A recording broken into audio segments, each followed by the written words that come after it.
भूतिया रेलगाड़ी। पाटनपुर स्टेशन पर कई यात्री अंबड़ एक्सप्रेस के आने की राह देख रहे थे। उन्हीं यात्रियों में अनिल नाम का एक यात्री अपने परिवार के साथ अंबड़ एक्सप्रेस से रीमन गांव जा रहा था। अनिल अपनी धर्मपत्नी कविता से कहता है, अब कविता, अम्बन एक्सप्रेस कुछ ही समय में प्लेटफॉर्म पर आने वाली है और रिमन गांव यहाँ से बहुत दूरी पर है। मैं हम सबके लिए स्टेशन के बाहर से पानी की व्यवस्था करके आता हूँ। हमें अगर रास्ते में पानी ना मिला तो हम क्या पियेंगे? अच्छा ठीक है, पर आप तुरंत लौट आना क्योंकि ट्रेन आने में ही है। अनिल पानी लाने के लिए स्टेशन के बाहर चला जाता है। तभी अंबड़ एक्सप्रेस प्लेटफॉर्म पर आ जाती है। पूरी ट्रेन खाली थी। ट्रेन में एक भी यात्री नहीं था। प्लेटफॉर्म पर खड़े यात्री ये देखकर आश्चर्यचकित हो जाते हैं।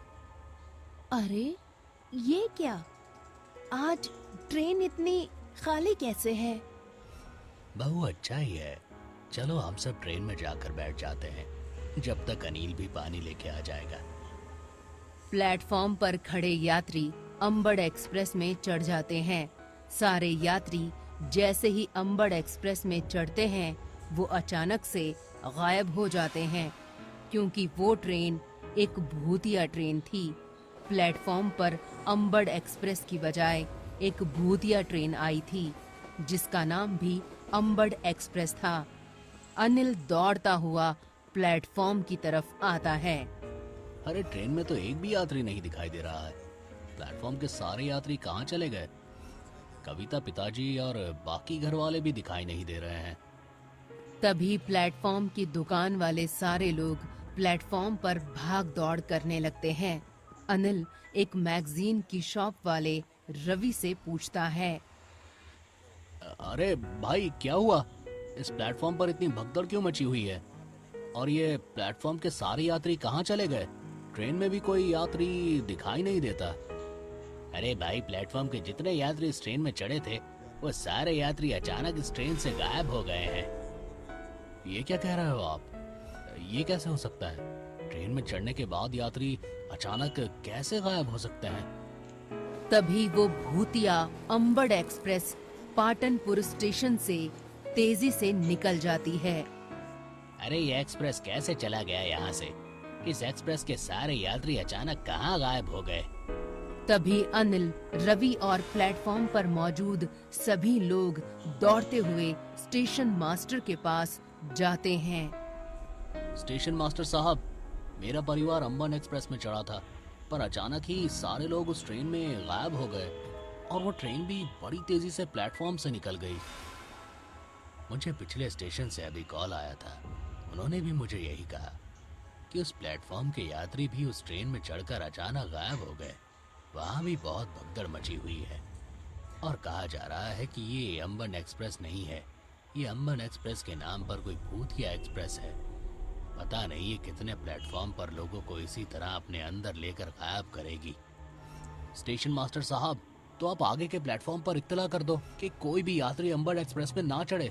आपके आने से पहले ही मैंने आगे के प्लेटफॉर्म पर ये इत्तला कर दी है कि कोई भी यात्री उस एक्सप्रेस पर नहीं चढ़ेगा और उन्होंने प्लेटफॉर्म पर अनाउंस भी कर दिया है।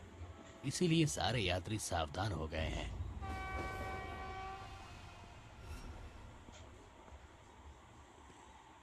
अनिल, अभी अभी इरतपुर स्टेशन से कॉल आया था कि वहीं भूतिया अंबन एक्सप्रेस प्लेटफॉर्म पर काफी समय से खड़ी हुई है और कोई भी यात्री उस ट्रेन में नहीं चढ़ रहा है, इसलिए वो ट्रेन वहां से आगे नहीं जा पा रही है। हमें तुरंत उस प्लेटफॉर्म पर जाना होगा। स्टेशन मास्टर साहब, वो ट्रेन भूतिया ट्रेन है।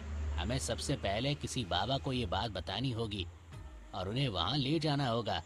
अब बाबा ही हमारे सारे यात्रियों को ट्रेन से सही सलामत निकाल पाएंगे। जब ट्रेन में इतने सारे यात्री चढ़े हैं और चढ़ने के बाद में एक भी यात्री ट्रेन में दिखाई नहीं दे रहा, मुझे तो लगता है ये शायद उस ट्रेन ने सारे यात्रियों को मार दिया होगा। चलो हमें तुरंत तिरथपुर स्टेशन पर जाना है। हम जाते जाते ही एक बाबा को अपने साथ लेकर चलते हैं। मैं बाबा को जानता हूँ, जो बड़े ही ज्ञानी बाबा हैं। शायद वह हमारी कोई सहायता कर पाए।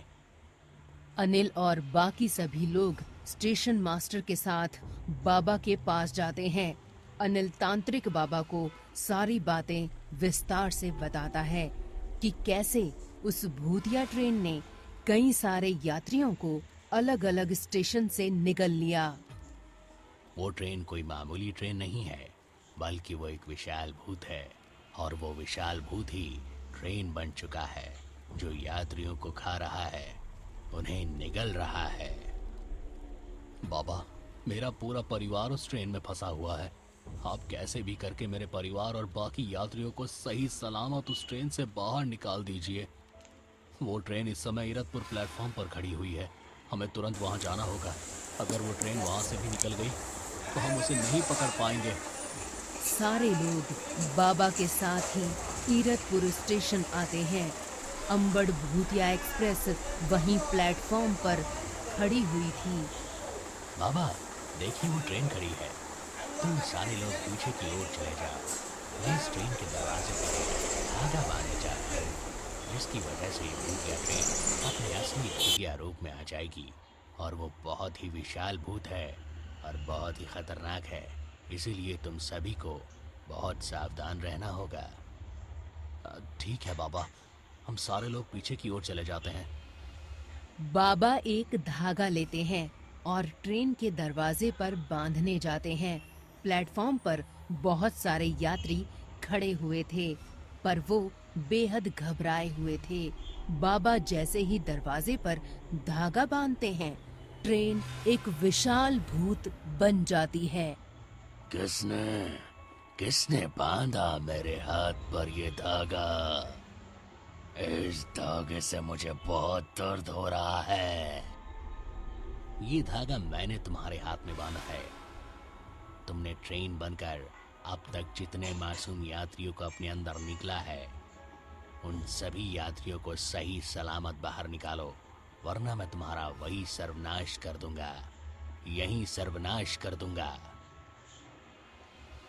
मैंने उन सभी यात्रियों को जान से मार दिया है और अब तुम सब की बारी है। मैं तुम में से किसी को जिंदा नहीं छोड़ूंगा। तभी अनिल और बाकी सभी यात्री उस भूत पर लकड़ियों, पत्थर और पास में पड़ी सभी वस्तुओं से वार करने लगते हैं। तुम सब मेरा कुछ नहीं बिगाड़ सकते।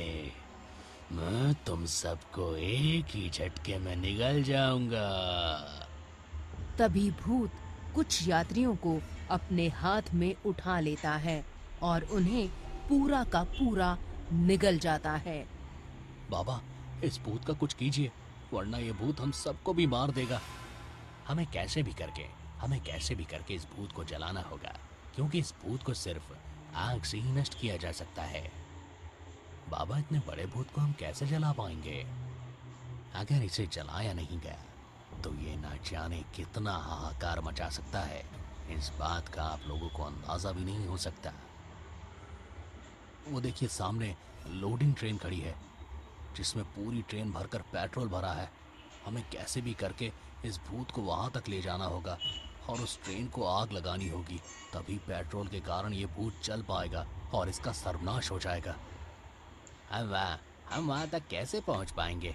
इस भूत ने तो हम सबको घेर रखा है।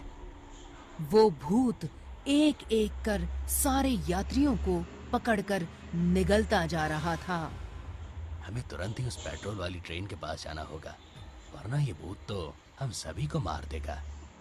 मेरे साथ कुछ लोग चलिए, हम कैसे भी करके वहां तक पहुंचने की कोशिश करते हैं।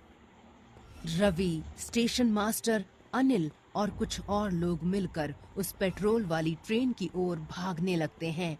तभी वो भूत एक बड़ी सी लकड़ी उन सभी को फेंक कर मारता है। अनिल और सारे लोग बुरी तरह जख्मी हो जाते हैं। इस भूत ने तो हमें बहुत बुरी तरह से जख्मी कर दिया है। अब हम उस ट्रेन तक कैसे पहुंच पाएंगे?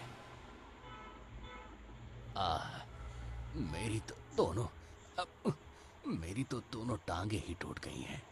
मुझसे तो खड़ा भी नहीं हुआ जा रहा। हमें कैसे भी करके उस ट्रेन तक पहुंचना होगा। तभी अनिल पूरी हिम्मत करता है और उस पेट्रोल वाली ट्रेन की ओर भागता है। इधर भूत ने बहुत सारे यात्रियों को मार दिया था। अच्छा, तो ये उस पेट्रोल वाली ट्रेन की ओर भाग रहा है। इसे तो मैं नहीं छोड़ूंगा। भूत अनिल के पीछे भागने लगता है। भागो अनिल, पूरी हिम्मत करके उस ट्रेन तक पहुंचने की कोशिश करो। अनिल लंगड़ाते लंगड़ाते उस ट्रेन की ओर भागता है। तभी वो भूत एक लोहे की रॉड अनिल के हाथ पर फेंक कर मारता है। अनिल पूरी तरह लहूलुहान हो गया था। हे भगवान, अब तू ही हमें उस भूत से बचा। अनिल उठो वहां से और भागो, वो भूत तुम्हारे पीछे ही है। तभी अनिल एक लकड़ी को हाथ में लेता है और पास वाली इलेक्ट्रिक डीपी से उस लकड़ी को जलाकर दौड़ता हुआ पेट्रोल वाली ट्रेन पर फेंक देता है और नीचे झुक जाता है। ट्रेन में एक ब्लास्ट होता है जिसकी वजह से वो भूत वहीं जलने लगता है। थोड़े समय बाद वो भूत वहीं जलकर भस्म हो जाता है। इस तरह अनिल की हिम्मत और सूझबूझ से उस भूत का खात्मा हो पाया और सारे लोग उस भूत के हाथों बच गए। पर अनिल और बाकी लोगों ने अपने अपने परिवार वालों को खो दिया।